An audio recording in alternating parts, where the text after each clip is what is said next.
So there I was, sitting in my bedroom, minding my business, when a solitary, intrusive thought entered my monkey brain. How come there are so many commercials in the 90s with kids biting into food and then transforming? So of course I went to do research on this, and what I found was that the 90s commercials were a fever dream of overly sexualized, super absurdist, anti-adult productions for unsupervised children. Let's talk about that. Just flipping through some of the commercial compilations, I started to pick out some trends that stood out as a frequent theme for some of these commercials. Now these do span from the 90s over into the 2000s because it seemed like those trends never changed. I didn't find as many examples as I wanted, but I know they're out there. Either taking a bite of cereal and turning into a cartoon or monster, or drinking a Capri Sun and melting into a silver pool of radical Capri Sun fluid. I remember this kind of low-key terrified me as a child. I mean, of course you won't turn into a giant fruit head, or have your head expand into a balloon just to decapitate. But I mean, what is the message here? That our candy is so intense you'll die? It reminds me of the horror stories that they'd tell me in health class of those kids who would try acid and then think that they turned into a cup of orange juice. I think I'll just stick with my standard candy treat with sugar that tastes good. And at most it can transform me into nothing more than a diabetic. Actually, now I don't know what's more terrifying. And with cereal, I was less preferential to be transformed than to go on an adventure with like a magical leprechaun. Speaking of that, I always found it weird that the mascots would change their attitude over the years. Well, some. That rabbit will never get to taste Trix. Which kinda makes me wonder, did he ever have Trix? Because he describes it in great detail for somebody who is apparently legally not allowed to eat Trix. Anyway, I was talking about change. Let's look at the Cookie Crisp dog. It started as a wizard who made magic cookie cereal, and then later a robber trying to get said cereal, but then the cops would come and get him. And then it changed to a robber and his dog. Then, like, I don't know, I guess the robber's convictions caught up with him and he was moved to a higher security prison, because then it was just the dog for a while. And that's where there's a turn, because instead of robbing the cookies, now it's the dog's duty to change the minds of the grumpy adults who don't like fun. A little convoluted, yes, but there was continuity and a timeline of sorts, until one day, boom, it's a wolf. Building some Wile E. Coyote-esque contraptions to go out of his way to steal the cookies, a la Trix Bunny. Where did that come from? Where did the dog go? Did the policeman retire? I demand closure! And on the topic of closure, I want to move away from breakfast cereals and into a more adult world of vehicle ownership. Specifically, the Carfax. For context, for those of you who don't know, Carfax is a company that runs a detailed history of your car before you buy or sell it, showing all the maintenance history that has been done, accidents, recalls, etc. Carfax. But the original commercial was a couple asking for a Carfax report on a car, and the salesman pulls out a Carfax puppet as a distraction. Carfax. Get it? You see, the Carfax was supposed to be a tool of deception, the alternative to the truth of the Carfax, a way to be swindled. Well, in the ultimate act of swindlement, the new commercials have the Carfax as their spokesman. Do you think we don't know? Do you think we would forget what you've done, Carfax? Apparently the company doesn't see the bad optics that having a con man as the face of their transparency and true facts company could bring. Ultimately, these things are harmless. It's just telling of the intent of some of these companies. Now there are a few words I used to describe this era of commercials earlier, specifically absurdist, hypersexualized, and anti-adult. Let's talk about those briefly. I too, as an adult, am anti-adult. But it's no wonder why we're all so mistrusting and rebellious against this generation before us, because judging by nearly every depiction from these commercials, all adults and basically every person over like 14 is an out-of-touch, incapable, stuffy moron. And I mean, for the most part, they aren't wrong, but what I wanted to point out is that they do this weird thing with their faces, where they zoom in on the parents' faces like, huh? Huh?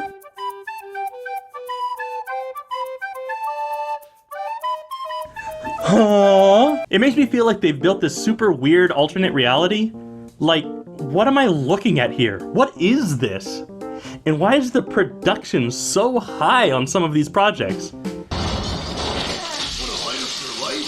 Yeah! For those Slim Jim! Tired of the fight? Maybe you do this nice.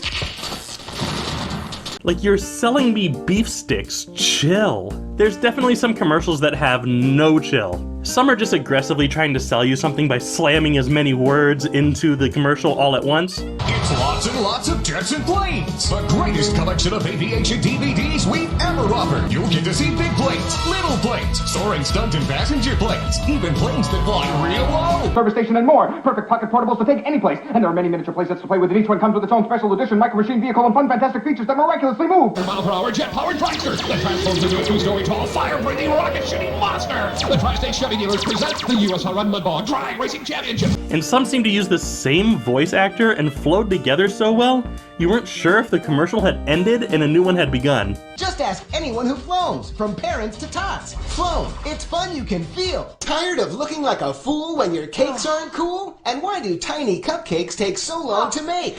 Get in the spotlight with Big Top Cupcake. I swore they were about to say Floam. And why do tiny cupcakes take so long to make? Get in the spotlight with Flown. Or others that were trying to elicit a different response, like this unnecessarily sexual Pop-Tart commercial. Cool things happen when you start the day with Kellogg's Pop-Tarts. So cool, they're hot, so hot. The hot taste of real fruit filling inside, and cool frosting on the outside. Real hot, hot, hot, hot, hot. The cool, hot part of this complete breakfast. So cool, they're hot, so hot. Like, stop! I was a latchkey kid growing up, and I'm not sure if that's even a thing anymore, but I do remember feeling weird watching some of these alone, let alone with my mom in the room. What are you watching in there? It's a Pop-Tarts commercial! And I'm super surprised at how comfortable some of these kids feel, like completely unsupervised in these commercials. Where is his parents? It's funny to look back and think about how normal it was to just be kind of left to our own devices back then. And this is going to make me sound like a complete boomer, but there is no way that would happen today. The 90s and 2000s were responsible for some of the greatest commercial propaganda and indoctrination that my generation and the next generation were introduced to. Everybody is worried about indoctrination in schools or on TV, but look, I'll just play a little bit of these sounds and I guarantee you could recognize it. Hey kids, follow the bouncing plate. Oink, oink, zoo pals. Buzz, buzz, zoo pals. Quack, quack, zoo pals. Zoo pals make eating fun.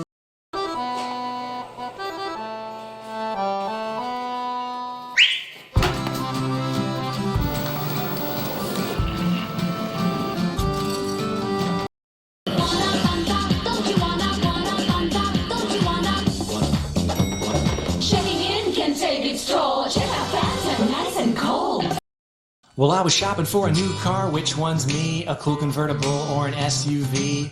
Too bad I didn't know my credit was whack, cause now I'm driving off the lot in a used subcompact. F-R-E-E, that spells free, creditreport.com, baby. I have a structured settlement and I need cash now. Call J.G. Wentworth, 877 cash now. For all the negative about the commercials from that era, there's still a lot of good and nostalgia.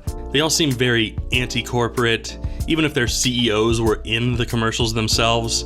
They seem to put so much heart into these commercials. They made everything seem so easy, fun, delicious, and accessible, all for just $19.95 plus shipping and handling. It's growing harder and harder to sell to us now, and it seems like marketing directors are only just now starting to understand that. Because from the mid-2000s to just recently, commercials definitely were out of touch.